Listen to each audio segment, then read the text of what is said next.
দেখো ভাই সাহেব, ভিডিও শুরু করবার আগে আমি বলে দিচ্ছি যে যারা রোহিত এবং বিরাটের ফ্যান তারা এই ভিডিওটা ছেড়ে এখনই বেরিয়ে যাও।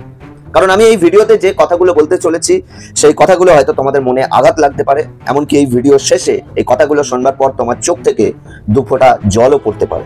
যার কারণে আমি আগে থাকতেই বলে রাখলাম যে এই ভিডিওটাকে যদি সহ্য করতে না পারো তাহলে ভিডিওটা ছেড়ে বেরিয়ে যাও।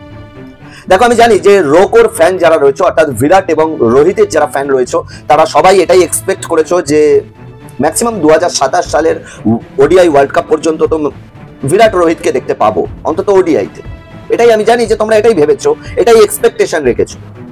আর যদি তুমি এই আশাতে থেকে থাকো তাহলে ঝটপট সেই আশার প্রদীপে এক বালতি ঠান্ডা ঠান্ডা জল ঢেলে দাও। এক বালতি ঠান্ডা ঠান্ডা জল এনে সেই আশার প্রদীপে ঢেলে দাও, যাতে সেই আশার প্রদীপ এখনই নিভে যায়।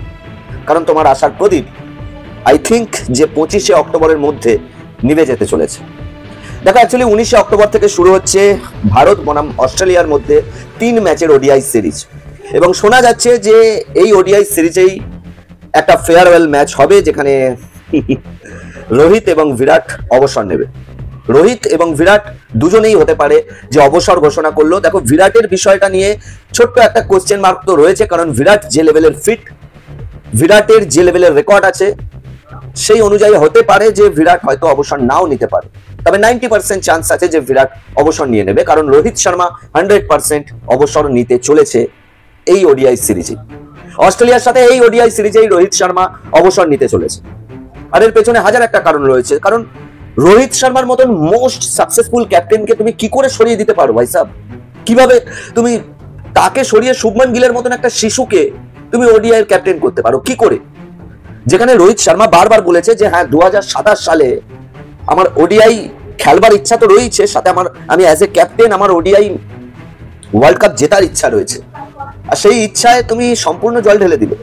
সেই ক্যাপ্টেনের ইচ্ছায় জল ঢেলে দিচ্ছ, যে ক্যাপ্টেন মানে বলতে গেলেও আমার সত্যি কথা বলতে আমার বলতেও কষ্ট হচ্ছে যে তুমি সেই ক্যাপ্টেনকে সরিয়ে দিচ্ছ, যে ক্যাপ্টেনটা আমাদের ইন্ডিয়ান ক্রিকেট হিস্ট্রির সব থেকে মানে মোস্ট সাকসেসফুল ক্যাপ্টেন, ইয়ার মোস্ট সাকসেসফুল ক্যাপ্টেন। তুমি কারোর সাথে রোহিত শর্মার কম্পেয়ার করতেই পারবে না। না তুমি মহেন্দ্র সিং ধোনির সাথে করতে পারবে, না তুমি বিরাট কোহলির ক্যাপ্টেনশিপের সাথে রোহিত শর্মার ক্যাপ্টেনশিপের তুলনা করতে পারবে। তুমি কারোর সাথে করতে পারবে না, কারোর সাথে নয়। রোহিত শর্মা হলো ভারতীয় ক্রিকেট ইতিহাসের একমাত্র ক্যাপ্টেন যার winning percentage 75%। 75% winning percentage. Mahendra Singh ধোনির ছিল 55%, বিরাট কোহলির ছিল 68%, কিন্তু রোহিত শর্মার হলো 75%। রোহিত শর্মা হলো সেই ক্যাপ্টেন যার সাথে তুলনা করা হয় অস্ট্রেলিয়ার মোস্ট পাওয়ারফুল ক্যাপ্টেন বলো বা মোস্ট সাকসেসফুল ক্যাপ্টেন বলো, রিকি পন্টিং। সেই রিকি পন্টিং এর সাথে রোহিত শর্মার তুলনা করা হয়, কারণ রোহিত শর্মার উইনিং পার্সেন্টেজ 75% এবং রিকি পন্টিং এর উইনিং পার্সেন্টেজ 78%। এত সাকসেসফুল একজন ক্যাপ্টেনকে তুমি কিভাবে সরিয়ে দিতে পারো? কিভাবে? শুভমান গিল কে ভাই? কে শুভমান গিল? শুভমান গিলকে তুমি টেস্টের ক্যাপ্টেন করে দিলে, শুভমান গিলকে তুমি টি20তে ভাইস ক্যাপ্টেন করে দিলে, শুভমান গিলকে তুমি ওডিআই এর ক্যাপ্টেন করে দিলে। ভাই সাহেব, শুভমান গিল, চারিদিকে শুভমান গিল। মানে বিসিসিআই এর মূল লক্ষ্য এই মুহূর্তে একটাই, যে ওদের পোস্টার হিরো দরকার, পোস্টার হিরো। ঠিক যেমনটা একটা টাইমে বিসিসিআই এর কাছে পোস্টার হিরো ছিল বিরাট কোহলি, রোহিত শর্মা, ঠিক তেমনটাই এই মুহূর্তে বিসিসিআই এর কাছে একটা পোস্টার হিরোর প্রয়োজন। আর সেই পোস্টার হিরোটা বিসিসিআই ধীরে ধীরে তৈরি করছে, আর তৈরি করছে শুভমান গিলকে। এছাড়া আর কোনো যুক্তি কাজই করে না এখানে। তুমি আর কোনো যুক্তি দিয়ে আমাকে বোঝাতে পারবে না যে কি কারণে রোহিত শর্মাকে সরিয়ে দিয়ে শুভমান গিলকে বসিয়ে দেওয়া হলো। যে রোহিত শর্মা ভারতীয় ক্রিকেটকে 16টা বছর দিয়ে দিল, সেই রোহিত শর্মাকে আমরা 1-2 বছর দিতে পারলাম না আর 1-2 বছর দিতে। রোহিত শর্মার উপরে আমরা বিলিভ হারিয়ে ফেললাম, ভরসা হারিয়ে ফেললাম। সেই রোহিত শর্মার উপর ভরসা হারিয়ে ফেলছি যে রোহিত শর্মা আনবিটেন টি20 ওয়ার্ল্ড কাপ জিতিয়েছে, যে Rohit Sharma unbeaten champions trophy জিতিয়েছে, যে রোহিত শর্মা 2023 ওয়ার্ল্ড কাপের একটাও ম্যাচ না হেরে ফাইনালে পর্যন্ত পৌঁছেছে। সেই রোহিত শর্মার উপরে আমরা ভরসা হারিয়ে ফেলছি। বাহ ভাই বাহ, বাহ রে বিসিসিআই, বাহ বাহ, তালিয়া হোক একবার বিসিসিআই এর জন্য। তবে যাই হোক ভাই, দুঃখের বিষয় এটাই। এবং আমার যেটা মনে হচ্ছে, যতটুকু খেলা বুঝি সেই আইডিয়া থেকে বা যতটুকু খবর পাচ্ছি বিভিন্ন নিউজ চ্যানেল থেকে, বিভিন্ন আর্টিকেল থেকে, বিভিন্ন বিভিন্ন ওয়েবসাইট থেকে যে ধরনের নিউজগুলো পাওয়া যাচ্ছে সেটার অনুযায়ী আমি আজকে তোমাদেরকে বলে দিচ্ছি যে হতে পারে রোহিত শর্মা এবং বিরাট কোহলি তাদের ক্রিকেটিং কেরিয়ার এই অস্ট্রেলিয়ার সিরিজেই শেষ করতে চলেছে। এটা তোমায় আমি বলে রাখলাম, এই অস্ট্রেলিয়া সিরিজেই রোহিত শর্মা বিরাট কোহলি তার ক্রিকেটিং কেরিয়ার শেষ করতে চলেছে এবং সেটা হতে পারে যে ওভালে অথবা সিডনিতে, মানে দ্বিতীয় ম্যাচটা রয়েছে ওভালে এবং 3 নম্বর ম্যাচটা রয়েছে সিডনি ক্রিকেট গ্রাউন্ডে। তো সেখানেই আই থিঙ্ক রোহিত বিরাট দুজনেই অবসর নেবে।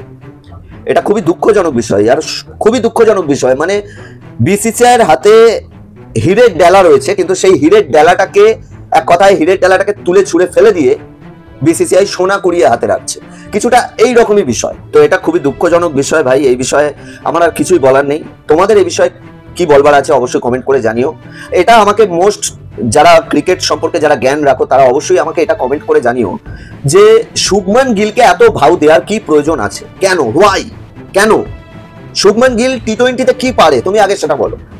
শুভমান গিলের টি-20তে কি কত বড় রেকর্ড আছে শুভমান গিলের, যে শুভমান গিলকে হুট করে গিয়ে টি-20তে ভাইস ক্যাপ্টেন করে দেওয়া হলো? শুভমান গিলের ওডিআইতে কত বড় রেকর্ড আছে? শুভমান গিল ওডিআইতে কটা ম্যাচ একা দাঁড়িয়ে জিতিয়েছে? যে শুভমান গিলকে ক্যাপ্টেন করা হচ্ছে সেটাও আবার রোহিত শর্মার মতন মোস্ট সাকসেসফুল ক্যাপ্টেনকে সরিয়ে দিয়ে, কেন?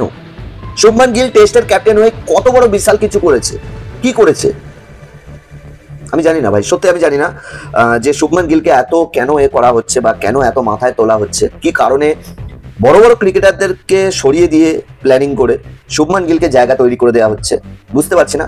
বাট এইটুকু বুঝতে পারছি যে বিসিসিআই এর কাছে এই মুহূর্তে শুভমান গিল হলো পোস্টার হিরো, যার আর কিছু বলবো না। চলো, অ্যাকচুয়ালি মনটাই খারাপ হয়ে যাচ্ছে বিষয়গুলো শুনে।